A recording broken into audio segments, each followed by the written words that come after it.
Elvis looked at my mother and said, "Hey, baby, why don't you give me a little sugar?" And she passed the sugar bowl. Your grandfather, the iconic Nudie Cohn, started off in 47 making G-strings for all the burlesque queens. He thought, why not put the sparkle and the rhinestones on these Western suits? That's where the Rhinestone Cowboy was birthed. He was the first person to do that. Yeah. He got the guts to wear it, do it. 100%. And it just took off. Roy Rogers, Tex Williams, Lefty Frizzell. He became very close with Graham Parsons. Bailed him out of jail a few times, actually. What was the story behind that? G'day mates, it's your host Mary O'Neill Phillips and you are listening to Country Outdoors Podcast. Jamie Nudie, welcome to Country Outdoors Podcast. What an icon. This is so exciting to have you. It's a pleasure to be here, Mary. I feel like I'm talking to Nashville. Gosh. Oh, thank you. So this has been connected, guys, through my girlfriends who run the Coup de Rouge, which is, it started last year. It is a fashion festival showcase in Montana, showcasing the best Western and Indigenous fashion designers and artists across the US, really. And you guys are going to be coming out there this year. Yes, I'm very excited about that. Bringing a bunch of the vintage pieces for the models to wear, and it's going to be very exciting. I can't wait. So I want to dig into your history a bit. Your grandfather, the iconic Nudie Cohn. Did you grow up in Hollywood? In North Hollywood, Yeah. actually. Okay. Yes, that's where the business was. They started off in on Victory and Vineland in the early 50s, and then in 63, they moved to Lancashire Boulevard. Okay. And then that's where we stayed until 94 when my grandma and I closed the doors, end of the legacy. But it still continues today, keeping the legacy alive in so many different avenues with all of his, vintage pieces. And then, of course, we have a deal with the bar downtown, Nudie's Honky Tonk, which hosts all of the vintage suits in shadow boxes. And then my grandfather's last Cadillac, which is a 75 Eldorado, and it's hanging on the wall, actually. That's here. That is here in Nashville at Nudie's Honky Tonk on Broadway, yes. And he made 18 cars through his career, started off in 47 making G-strings for all the burlesque queens. And he was doing that, when he got to New York he came to Ellis Island when he was only 11 years old, and just kind of trotted around town and made his way. He ended up in Mankato, Minnesota, where my great-grandmother ran a boarding house. And when they sat down to dinner that night, it was my grandmother, and she had twin sisters. They were the brunettes, and she was the blonde. And he fell in love with her and asked permission, and it was not thought of back in those days for, this Russian Jew to come. And my grandmother was the Presbyterian, but her parents just loved him. He was so charming. And they had my mother, my one daughter, Barbara, and they just, started off in their garage. Who taught him to be a tailor or to sew? His father was a bootmaker. Okay. And he kind of just dazzled in it in the early days. And when he was in New York, would work for different, sewing places. And then he would go to the old, what am I trying to say? He would go to like the movie theaters, and they would play all the old Western film. And he thought something was missing. And when he started, like I said, in 47 doing the G-strings, he thought, why not put the sparkle and the rhinestones on these Western suits? And that's what he did. And that's where the Rhinestone Cowboy was birthed. He was the first person to do that. And he approached, he was living not on a lot of whole money, and he approached Tex Williams and said, listen, I've heard about your band. I would love to make suits for you. And how about, you help me out? And he says, well, I don't have any money. And he says, but I've got a horse we can sell at auction, which they did. Had enough money, bought the sewing machine, and he made all the suits for Tex and his band members, and it was a sold-out performance that night, and it just kind of domino effect. Then it was Lefty Frizzell, who just wore the first L and F on the lapel of his jacket, and then after that time, then he approached Roy Rogers. Yeah. And Roy said, "I've heard about you around town." And he was like, "Oh, really?" He says, "I heard about you around town, And he says, "I'm going to be playing at Madison Square Garden, but I want the youngest child in the nosebleed section to see me on stage." Mm-hmm. So my grandfather came up with the idea, and he put fringe all on his suits, on the jackets. And when he was up on stage and the light hit the fringe, it was like the Rhinestones were dancing, and that kid in the nosebleed section got to see him on stage. Mm. And it just took off. He just did for everyone in the industry. It was not only the artists, the singing cowboys, it was also the rock and rollers, Graham Parsons of the Flying Burrito Brothers. In fact, this is a replica of his jacket that my grandfather made in the 70s for Graham and stuff. And it's just a wonderful story of how a young boy can immigrate from Kiev, Russia, and have a dream, because his mother also growing up would say, "You need to go to America. The streets are lined with gold." And he just, not only did he make beautiful artistry, he became everyone's friend, and he made all these cars, and we used to joke around and say, it was like that was his calling car, instead of card. And he and my grandmother worked together side by side for 51 years until he passed away in 84.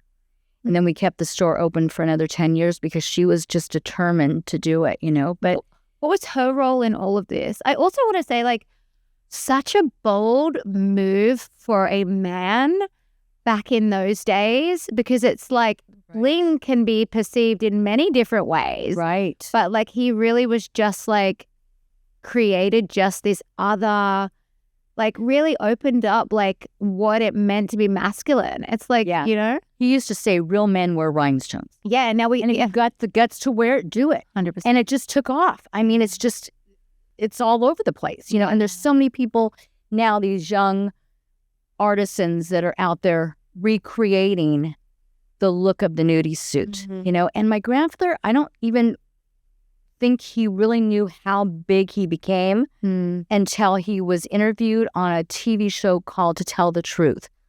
And it was filmed in New York, and my grandmother, I remember because I was probably middle school, and my grandmother says, "Well, we've got to pack up 3 suits for these imposters that were going to be on the panel." And they'd all stand up and they say, "My name is Nudie." "No, my name is Nudie." And then will the real Nudie stand up? And at that moment, you see the look in his eyes, and he's tearing up because he realized, wow, look what I've done. He didn't think that he had come that far in business, And he also he gave back so much to the young kids. He would give money to build playgrounds for children. He would give to the boys foundation, whether it was just different foundations that he would donate money to, so this way they could better themselves. Yeah. He loved family. Family was his number one thing, so. If I'm hunting with a gun, I'm running a bog death grip tripod every single time. The one that got away still haunts me. And I promised myself I'd never miss again for lack of a steady rest. So when that once-in-a-lifetime shot shows up, there's zero reason not to get locked in, get rock solid, and send it with confidence. Country Outdoors is proud to partner with Yuengling, the oldest brewery in America since 1829 and the official light lager of the outdoors. And speaking of family, so you worked with him for a very long time. I did. I'm so interested to dig into that. His story really is like the American dream to a T, isn't it? Yes. Immigrating, starting from nothing, and then building the legacy, and then passing it down to the rest of the family. Right. I mean, growing up, like he never taught me how to sew. He said, nope, you're not going to learn how to sew. You will not be behind the cutting table. You will learn the business and know the history. And Why do you think he made that decision? I think because he had to work so much and be away so much during my mom's younger days and wasn't around for certain, things that were going on. So he wanted me to just know about the business. But he was literally my best friend. I could tell him anything. He'd never judge. He was always there for me. And I mean, going to school, he would make my lunches, What would he make you? He would love to cook. In fact, at the store on Lancashire at Nudie's Rodeo Tailors, he had a kitchen in the back, and there was always a pot of lima bean soup going on, or he'd go to Art's Delicatessen, which was on Ventura Boulevard, and he would buy big strings of hot dogs and salami and cheeses, and he would make my sandwiches, and he would wrap them in like wax paper, then foil, put them in the freezer, so then I would get to school, and by the afternoon they were thawed out, and there was lunch, I mean, when my first daughter he walked me down the aisle, actually, when I got married, and I asked him, I called him Poppy. He was Poppy and my grandma was Bobby. And I said, Poppy, do me a favor. The day that you walk me down the aisle, would you please wear matching boots? And he would say, yes, I will. And he wore a beautiful blue suit and matching boots. And because the history with his boots was he would wear unmatched boots because growing up as a kid in New York and then making his way to Hollywood, he was so poor. He couldn't find shoes, and so teachers would give him maybe he'd find a shoe there and find a shoe, someplace else. And he said when he made it big, he would wear unmatched boots to commemorate his humble beginnings. And that's what he did. So I have probably about 6 pairs of unmatched boots that I treasure. And sometimes I'll put his unmatched boots on and I walk around and kind of shuffle through my house. And I'm like, okay, Poppy, give me the inspiration. Yeah, tell me what am I supposed to do next? You didn't teach me how to sew, so now what do I do? So yeah. And that brings us to here, like what is, obviously now is about preservation of history and the archive. And I understand that like a lot of pieces have gone missing over the years and things like that. And that's obviously like so hard, I would imagine. Yeah. I mean, well, a lot of them, the artists, they own and stuff, and they have gone missing on occasion, on tours and such. But the pieces that I have were in his personal collection that at the very end my grandma didn't sell. So I says, I'll hold on to them. And now I have those, which is really nice because now I can take them for events and show his artistry, and it's just a great thing. With pieces like Elvis's iconic pieces, like what happened to them? Oh, well, Elvis's gold Lamé suit, which was done in 1957, is in Graceland. Yeah. And then he also made a suit for him for the movie Clam Bake and Loving You. Yeah. Just the 3 pieces. Yeah. He was very good friends. The gold one was like that was the most iconic. Yeah. But, they used to say Elvis hated the pants because when he would slide across the stage, gold flakes would be flying all over the place. Poor you. Oh, yeah, And even his shoes were gold with little tassels on them. And I had the honor of getting the tour at Graceland, a private tour back, and I was actually able to touch the suit. Like, gosh. And my mother actually, on her 18th birthday, the Colonel and my grandfather surprised my mother on her 18th birthday and had Elvis sing for her. And they actually went on a little date and they had a kiss at dinner. And what happened was Elvis looked at my mother and said, hey, baby, why don't you give me a little sugar? And she passed the sugar bowl. I was like, really, Mom? My life would have been so different. And, but they stayed really good friends. And I mean, he was, according to my grandmother, she said he was such a nice and kind man and very, very respectful. And of course, they were all together. It was Elvis's parents and my mother's parents. Yeah. That's lovely. Oi! Stop. So I've actually been looking at buying land myself, and it's made me realize how important it is to have the right lender. And that's why I love what Rural First are doing. They specialize in land and rural financing, and they even invest back into rural communities, which I personally love. So if you're curious, like I am, go and check them out at ruralfirst.com. Loans subject to credit approval and eligibility. Additional terms and conditions may apply. Farm Credit Mid-America is an equal housing lender. Rural First is a registered trademark of Farm Credit Mid-America, NMLS 407249. Rural First products are available to consumers within the territories of participating farm credit system associations. From your time working with your grandfather, like what are some of the memories that stand out industry-wise? Industry-wise, well, For events and people you've worked? I mean, I always rode in the parades with him every year. You know, that was always exciting. And Was that through Hollywood? it was called the what was it? The Santa Claus Lane Parade, and then it became the Hollywood Parade. And I remember the one year that I was in the parade with him, and Hobo Kelly, which did children's TV shows, she was the commentator there, and I guess they gave me the microphone and said, "Who do you want to say hi to?" And I said hello to every teacher and student at the school that I went to. Like, she couldn't get the microphone out of my mouth.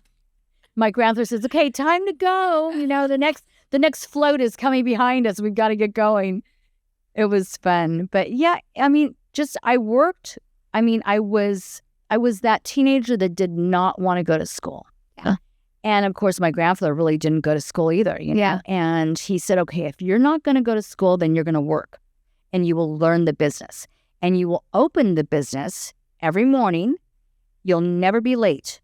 Because again, I was that troubled teen, you know, and my mother had her hands full at the time. So we had actually next door to the store on Lancashire, it was the Chamber of Commerce, and above that was an apartment. So I lived above the apartment, and that's where my grandfather actually recorded his first album. It was called Nudie and His Mandolin. He learned how to play mandolin, and he would play. I mean, you would come into the store at times, and Roy Rogers was there, Marty Robbins, Tex Williams, and they would have live jam sessions. And then people are in the store. It was a 5,500 square foot building. Wow. And there was people in there shopping, buying boots and shirts and buckles and hats and stuff. And there he was playing you'd be serenaded, you know, as they're shopping. It was more of a museum, and every photograph that he did for his clients that he did work for hung in the store. So we had over 5,000 photographs that hung on the walls. Wow. And so when we closed the store in 94, you know, my grandmother says, "Well, you know, tomorrow will be yesterday's news." And I said, "Not if I can help it." Yeah. She says, "Well, what are you going to do?" And we were being interviewed at the time there at the store. And the newscaster said, "So what are you going to do with all of these photographs and the car and everything?" And it was kind of like that year of the craze of the coffee, and my grandfather always with his cup of coffee in the morning. And I said, "I'm going to open up Nudie's Custom Java." And my grandmother looked at me and she says, "What are you talking about?" And it was like he channeled, because every time I was troubled or I wanted to sit down and talk with him, it was always over a cup of coffee. And so I opened up the first Nudie's Custom Java, and I said, just like a custom Nudie suit, everyone customizes their coffee, right? So that's what I did, and hung the photographs on the wall, and it was great, you know. And then my grandmother her health took a turn, and we decided, okay, closed it, and took care of her last 5 years with dementia, which was a blessing, because she sat there and told me all the stories which I had known over the years. And of course, my mother had passed away when she was only 52, so her only daughter. And my grandmother was such a strong woman. She lost her husband, then her daughter, and my daughter, actually, my oldest one, we were her caregivers during the day, you know, and she would just sit there and tell all the stories, and just, just she so loved my grandfather. She said, I just want to dance with him one more time, and so at her service, we played Dance by Leanne Womack at her services. So it was, it's sad to not have them here to see what an impact they did, because there's so many new artists out there now that all they talk about is they want a nudie suit. Yeah. So I can provide the vintage pieces, but I never learned how to sew. But that's why I think preserving the legacy, sharing the stories, that's all we can do when we leave is leave stories and memories. Right. So right. Why stuff like this is so important. Yeah. Had Nashville been, when you guys were up in Hollywood, had Nashville been, obviously with the country musics and rock and all of that, but like, had he ever discussed having a footprint in Nashville? I mean, a lot of his clients were from Nashville, but, and I think my grandmother one time drove actually one of the Nudie mobiles with the little trailer that I now have. I bought it back. My grandfather actually gifted it to Roy Rogers, a Nudie mobile and the little trailer, which, like I said, I bought back. And the station wagon ended up in Canada, and that was gifted back to me for a bill of sale for $1. It says, no, this car belongs to you. And she drove that and I believe made it to Nashville because she had to do a fitting, because my grandfather had to have I think he had like some sort of surgery that he was battling with at the time. And so she did come to Nashville. But I mean, the majority of the archives are at the Country Music Hall of Fame, and again at the Honky Tonk.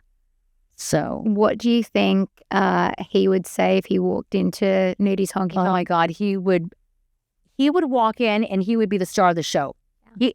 But he would sit at a table where the patrons are sitting, not wanting to be front and center, but he would make his way up on stage, I'm sure, with his mandolin, and play a tune. He loved to play his mandolin and sing. Growing up, he'd always sing, "You Are My Sunshine." That got so many fond memories of him and I growing up.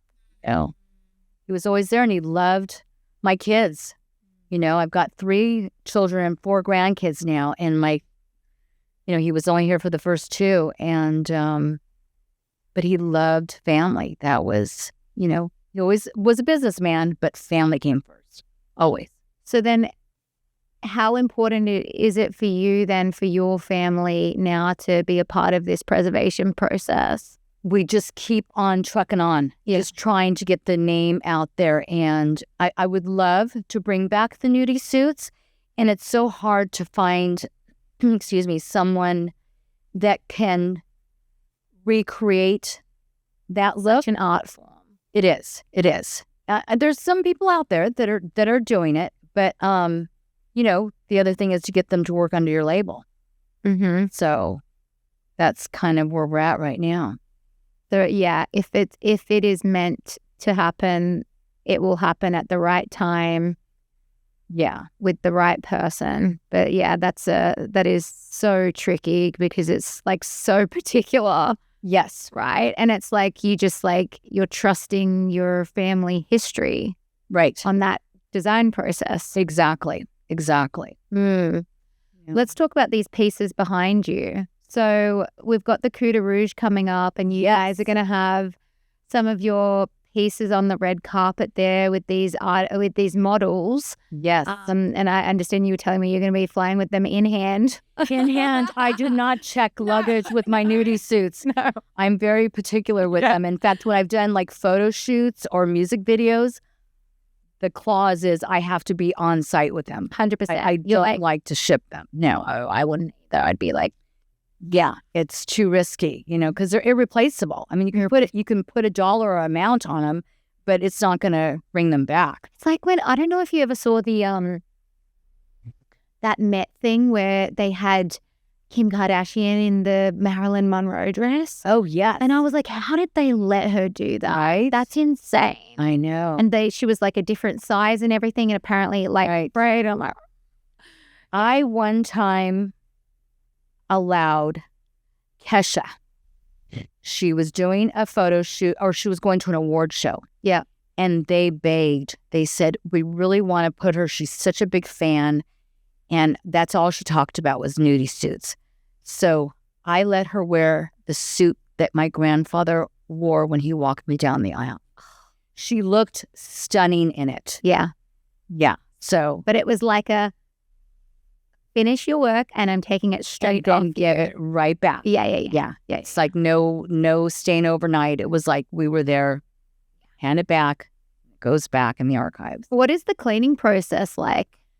I actually, because they're just hanging pieces and stuff, we really don't send them to a dry cleaner now. Back like in the spot day, cleaning. it is, yes. And back in the day when we were in business, we had one specific dry cleaner that we only trusted, and they're long gone. I mean, I know nowadays with the chemicals and stuff, they do a little bit more organic cleaning, but I just can't trust any. you just hope that nobody really sweats through it, and just Not like Elvis did anyway. no, right? I'm sure there's some sweat stains on those suits. But you keep them there because they're Elvis's. Yeah, exactly. So yeah, tell me about these pieces behind us. So the red piece, it's my favorite. I just actually acquired that one. Somebody in an estate was selling it, and I said, it's beautiful because my grandfather loved the Native American Indian. He always was a big fan. Well, with the cowboys and Cowboys and Western stuff, and he it's fabulous. we sold a lot of jewelry from the different Native American Indian tribes, and he had great friendships with a lot of them. Mm-hmm. And so this red piece is one of those pieces that he just loved. And then the blue piece, actually, that is a replica of Dale Evans' suit. And Roy that's the cherry blossom. And then the black jacket, Which is that like a bolero? that's a bolero. And that was actually design that they had done in the early 50s and 60s. And my grandma said, I think we should bring it back. Mm-hmm. So... And one of the tailors that had worked under my grandfather was still there.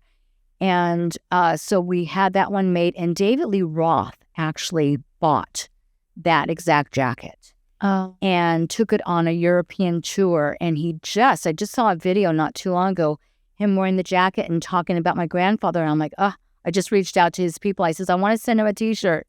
Yeah. So yeah, he was fun to deal with. If you hunt, you know how easy it is to lose track of where you are, especially around property lines. That's why here at Country Outdoors, we only use onX Hunt, the #1 hunting app.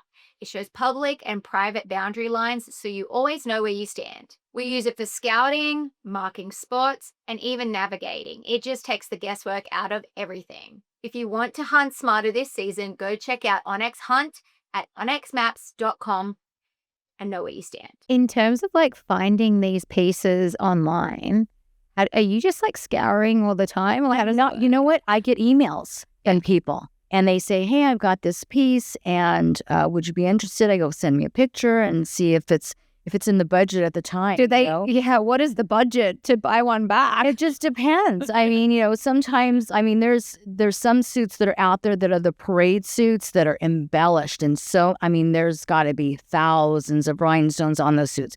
Those are I've seen some go for like $8,000, $10,000. Yeah. But I've been fortunate enough. I said, I want to keep it in the family, in the collection. And it's going to be something that's not going to be sold down the line. It's something just for the public to be able to view and enjoy. Mm-hmm. It's just like we donated a lot of the embroidery, some of the embroidery patterns and the archives to the Gene Autry Museum in Los Angeles. Mm-hmm. And they have one of my grandfather's suits there. And of course, here at Country Music Hall of Fame, they have the big sign that was in the front. And the horses actually, that they were a likeness of Casey Tibbs, who was a trick rider and good friends with my grandfather. And those horses, my grandmother decided to sell when we were closing in 94. And they ended up, somebody got him, and then they ended up in a preacher's backyard, just going to waste. And my business partner, Bill Miller, who owns the Honky Tonk and, with all my stuff in it, he actually bought them back, restored them, and bought them back. So now on the opposite wall of where the car hangs are the two horses. So much history of Nudie's Rodeo is now here in Nashville where people can enjoy it and get the history lesson. My grandmother's dress, it's an eagle dress that my grandfather had, the matching jacket to which actually Marty Stewart owns now.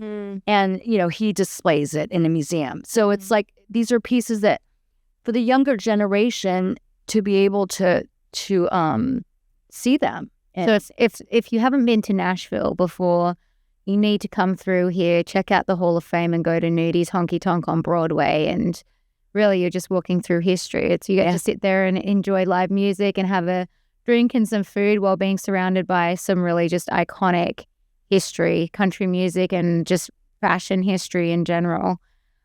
What are some things about the brand and the family that you think people don't know that you'd like them to know?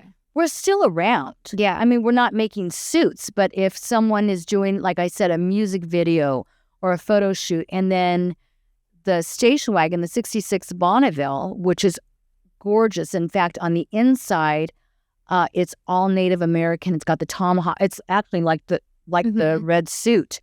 And one of our embroidery ladies who has since passed on, Rose Clements, who came from England, she was the master of embroidery. And she did the embroidery in this car, in the station wagon.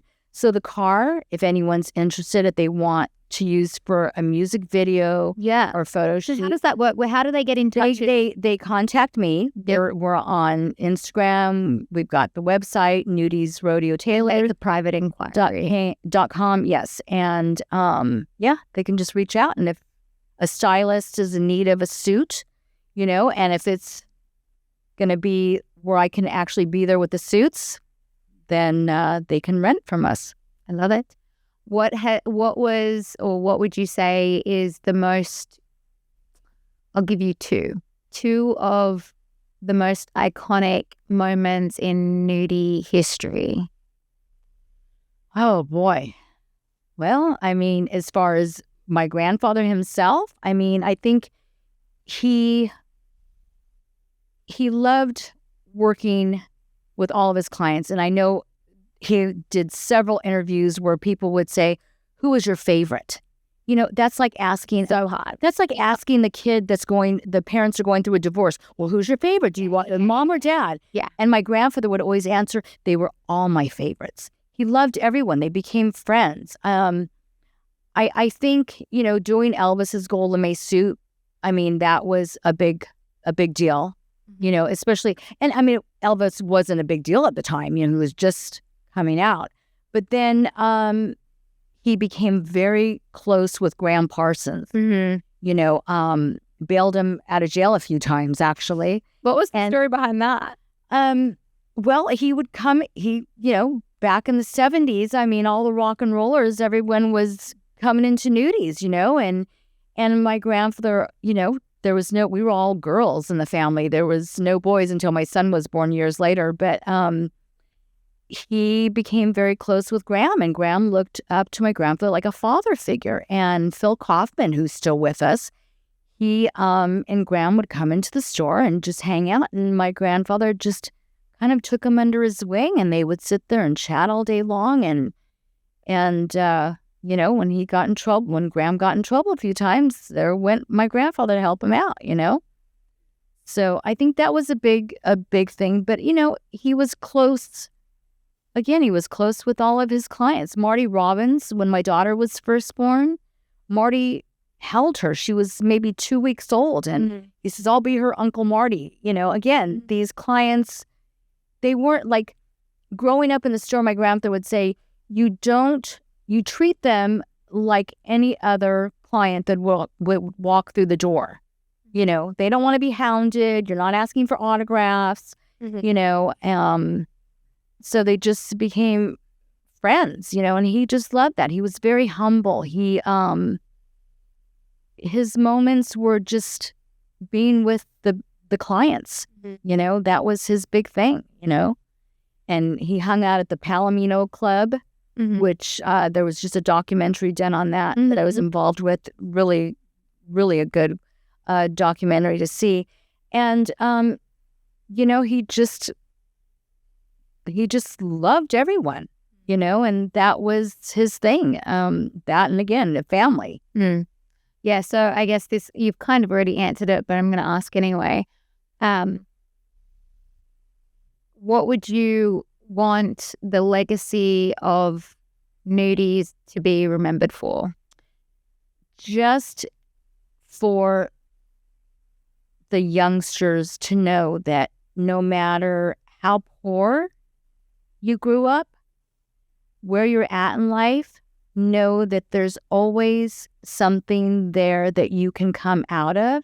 And if you have a dream, you can realize it once you put, you know, needle to thread, or whether you're a seamstress, whether you're a cook, whether you're a businessman, you know, just so they can know that a young child can come from wherever and become something if you put your mind to it.